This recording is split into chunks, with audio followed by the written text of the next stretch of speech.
Search कीजिए मेरा channel सनातन ज्ञान मंथन और सब्सक्राइब बटन और नोटिफिकेशन बेल को ऑन करना ना भूलें। इससे आपको हमारे चैनल से जुड़े सभी नए अपडेट मिलते रहेंगे। नमस्कार दोस्तों, आप सभी का स्वागत है आपके अपने YouTube चैनल सनातन ज्ञान मंथन में। आप सभी के साथ के लिए धन्यवाद। आशा करती हूँ आप सभी को मेरे द्वारा बनाई गई वीडियो पसंद आ रही होंगी। मेरा उद्देश्य हिंदू धार्मिक कथाओं का ज्ञान आप सभी तक पहुँचाना है, तो इसी तरह हमारी सभी वीडियो को अंत तक ज़रूर देखिए व बने रहिए हमारे चैनल पर और जुड़े रहिए अपनी धर्म और संस्कृति के साथ। फ्रेंड्स, आज मैं आप सभी को भगवान विष्णु के मुख्य द्वारपाल जय और विजय को मिले श्राप की कथा सुनाने जा रही हूँ, जिस कारण उन्हें लेना पड़े कई जन्म। तो शुरू करते हैं फ्रेंड्स। हमारे पुराणों शास्त्रों में ना जाने कितनी कथा कहानियाँ मौजूद हैं, जिससे बहुत कम ही लोग परिचित हैं। आज मैं आपको जिस कथा से रूबरू कराने जा रही हूँ, उसे जानकर आप जाहिर तौर पर हैरत में पड़ जाएंगे। हो सकता है आप में से कई लोग इस कथा से परिचित हों, या कुछ ऐसे भी होंगे जिन्हें इस कथा का ज्ञान नहीं होगा। यदि हम अपने पौराणिक कथा तथा कहानियों को खंगालें तो ना जाने कितने हैरत करने वाले किस्से कहानियाँ हमारे सामने आएंगे।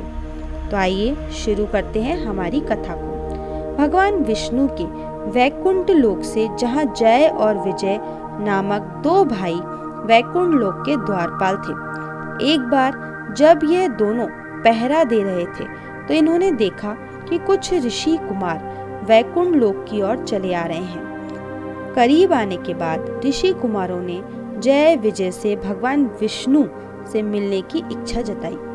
यह ऋषि कुमार कोई और नहीं बल्कि सनक, सनंदन, सनातन और सनत कुमार थे। यह चारों सनकादिक ऋषि भी कहलाते हैं। इन्हें देवताओं का पूर्वज माना जाता है। जय और विजय ने इन ऋषियों को द्वार पर ही रोक लिया और वैकुंठ लोक के भीतर जाने से मना करने लगे। जय और विजय के इस प्रकार के व्यवहार करने से यह चारों ऋषि काफी क्रोधित हुए और उन्होंने गुस्से में आकर कहा, हम भगवान विष्णु के परम भक्त हैं और तुम दोनों हमें उनके दर्शन करने से रोक रहे हो। क्या तुम हमें नहीं जानते हो? तुम दोनों वैकुंठ लोक के पहरेदार होकर भी अहंकार से चूर हो चुके हो। इसी कारण तुमने यह दुस्साहस किया और हमें प्रभु के दर्शन करने से रोका। तुम दोनों ने जो पाप किया है, इसकी सजा यही है कि तुम दोनों पाप योनि में जाओ और अपने पाप का फल भोगो। सनकादिक ऋषि के श्राप से इतने डर गए वह कि उन्होंने तुरंत ही ऋषियों के चरण पकड़ लिए और क्षमा याचना करने लगे। जब भगवान विष्णु को इस बारे में पता चला तो वह अपनी पत्नी लक्ष्मी के साथ स्वयं द्वार पर आए और कहा, हे ऋषिवरों, यह जय और विजय मेरे पार्षद हैं। इन दोनों ने अहंकारवश आपका अपमान करके अपराध किया है। इन्होंने आपकी अवज्ञा नहीं बल्कि स्वयं मेरी अवज्ञा की है और इसकी सजा इनको मिलनी ही चाहिए थी। आप लोगों ने इन दोनों अहंकारियों को श्राप देकर बहुत अच्छा कार्य किया है। भगवान विष्णु के इस विनम्र वाणी को सुनकर ऋषि कुमारों को बेहद दुख हुआ और उन्होंने दोनों को अपने श्राप से मुक्त करने की बात कही। लेकिन भगवान विष्णु ने कहा, हे मुनिवरों, मैं ब्राह्मणों के वचन को असत्य नहीं करना चाहता, क्योंकि इससे धर्म का उल्लंघन होता है। आपने जो इन दोनों को श्राप दिया है, ये मेरी ही लीला थी। ये दोनों अवश्य ही इस दंड के भागी हैं। यह दैत्य योनि को प्राप्त करेंगे और मेरे द्वारा इनका संहार होगा। इसके बाद ये पुनः इस धाम में वापस आ जाएंगे, जिस कारण जय को हिरण्याक्ष, रावण और अंत में शिशुपाल का अवतार लेना पड़ा। वहीं विजय को हिरण्यकश्यपु, कुंभकर्ण और कंस के रूप में जन्म लेना पड़ा।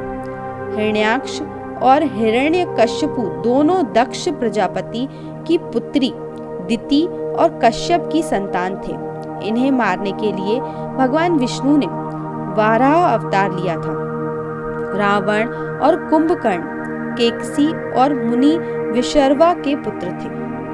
इनका वध करने के लिए भगवान विष्णु ने राम के रूप में जन्म लिया। शिशुपाल और कंस का वध करने के लिए भगवान विष्णु ने श्री कृष्ण के रूप में जन्म लिया था। शिशुपाल दम घोष का पुत्र और श्री कृष्ण का मौसेरा भाई था, जिसके 100 अपराध क्षमा करने के बाद श्री कृष्ण ने उसका वध कर दिया था। इसी प्रकार कंस, जो उग्रसेन के पुत्र थे और रिश्ते में कृष्ण के मामा लगते थे, इनका वध भी भगवान विष्णु के अवतार श्री कृष्ण के हाथों हुआ था। इस प्रकार जय और विजय ने अपने तीनों जन्म पूरे कर लिए और हर जन्म में उनके श्राप से मुक्त कराने के लिए स्वयं भगवान विष्णु को आना पड़ा। इस प्रकार दोनों भाइयों को सनकादिक ऋषि के श्राप से मुक्ति मिली और वह पुनः वैकुंठ लोक में चले गए और भगवान विष्णु की सेवा में लग गए। तो दोस्तों, इस कथा को लेकर आपकी क्या राय है, हमें नीचे कमेंट करके ज़रूर बताएं। और अगर आपको हमारी आज की कथा अच्छी लगी हो तो इसे लाइक करें और ज़्यादा से ज़्यादा लोगों तक शेयर करें। और ऐसी ही और भी धार्मिक कथाओं के लिए सब्सक्राइब करें हमारे YouTube चैनल सनातन ज्ञान मंथन को और Facebook पर फॉलो करें हमारे पेज को। धन्यवाद दोस्तों।